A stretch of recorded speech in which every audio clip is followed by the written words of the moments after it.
Hey everybody, welcome back to the Current MMA YouTube channel. I'm your host, Gordo Gambles, and welcome back to Best Bets. Now, as always, going to go over 5 of my favorite plays for the week, a couple plus money for you, don't you worry, and let you know how I'm targeting this weekend slate. As always, check me out on Twitter. Make sure you want to see my entire slate of plays. That's where you can find me. That's where you can find all my content. But without further ado, sorry for the week off, but let's get into this. First things first, Vicente Luke, at the time of filming this, he is minus 170. He is the side I like in this spot in the co-main event, and let me tell you why. I just think he's the more powerful fighter. He has the power advantage on the feet. He has the durability advantage. He has the ground game. I do think he has the most likely finisher in the spot. I do think that the power and forward pressure he does possess, he's going to be able to find the chin of Jeff Neal. The one really weakness I will give Vicente Luke is he'll probably be the slower striker in this spot, but it's going to be a power versus volume spot, and I do think that the power and damage that he inflicts were going to be greater than the speed to win a decision if he gets there. If not, he is the more violent finisher, the more violent man, and I truly like him at this price tag. Minus 170 I don't think is wide enough, especially for his win equity here,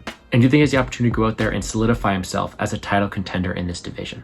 Next up, we're taking the heavyweights not to go the distance. Right now, it's sitting on BetOnline at minus 160. Sergey Spivak versus Augusto Sakai. It's going to be a really fun fight. Striker versus grappler. Give me the grappler for picking a side here, but either way, I think this one finishes. On the ground, I think that Sergey Spivak is going to have the ability to take him there, lay on him, tire him out, get some ground and pound, or even submit him in there. I think he got a great ground game, a huge advantage in the spot that he does have because Sakai seems really useless off his back. But the win condition for Augusto Sakai, the way he wins this fight is he finds the chin of Sergey Spivak, who has been knocked out before, and wins by knockout. It's not impossible. I'm not saying it's not going to happen, but I do think Spivak's able to go out there, get a submission, get a knockout via ground and pound. Either way, the under at minus 160 I think is way too short. Another under I'm taking though, minus 160 once again. Macau Oleg versus Sam Alvey. Yeah, I said it. Sam Alvey is fighting again. Hasn't won in like 7 straight fights, and I'm taking him to get finished again. Oleg is minus 600. He's coming down a weight class, but he's going to have the ability to push forward, have that pressure boxing style, be a really accurate striker. And I think his durability is enough to withstand that counter of Sam Alvey. I really think that Oleg is able to melt him. Head, body, head, great combinations, great power, great boxing, great pressure, and I do think he finishes him very early on. With that being said, what is the win condition for Sam Alvey? It's a counter hook. It's a finish in his own right, and that's why I think that taking the fight doesn't go is a great way to cover both sides. Minus 160, once again, I think is way too short. I think Oleg adds another KO loss to Alvey's record. Another money line play. We're going to take someone from the Ultimate Fighter. The Ultimate Fighter finale is this week. Brogan Walker. I think she's the better fighter here, and at plus money, I do think she's the way to go. Not only is she going to have the huge experience advantage, but I think that she does have the overall technicality in the striking department and grit to win this fight. Sure, Julianne Miller showed great heart, great resiliency, and has a decent ground game. That being said, that's really all she has. She's going to be completely outclassed on the feet, and I think that the black belt that Brogan does possess allows her to contend on the ground with someone like the likes of Miller.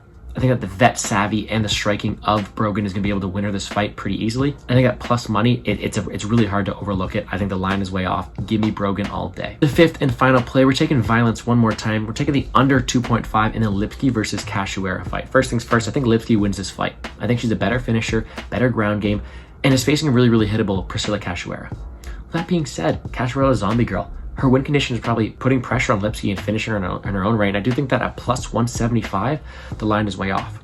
I mean, it's the Queen of Violence versus Zombie Girl. Great nicknames, and I think even better finishing abilities this week. Ariane Lipsky has that ground game, has that wrestling advantage, but is also going to have the power and ability to connect on someone who gets hit so often as Priscilla Casuara. Give me violence all day. Under 2.5 at plus 175, I think is way off.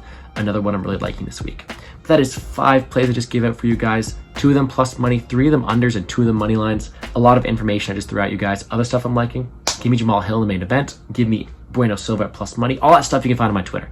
At GamblesGordo. That's where I am. Feel free to slide into my DMs. Ask me if you have any questions. But with that, guys, if you want to know anything more about what I'm doing throughout the week, my Dana White Contender Series picks, that is also on my YouTube at Plays and Fade Sports. Either way, I hope you enjoyed. Make sure you subscribe to the Current MMA YouTube channel, liking the video down below, and let's make some money, guys.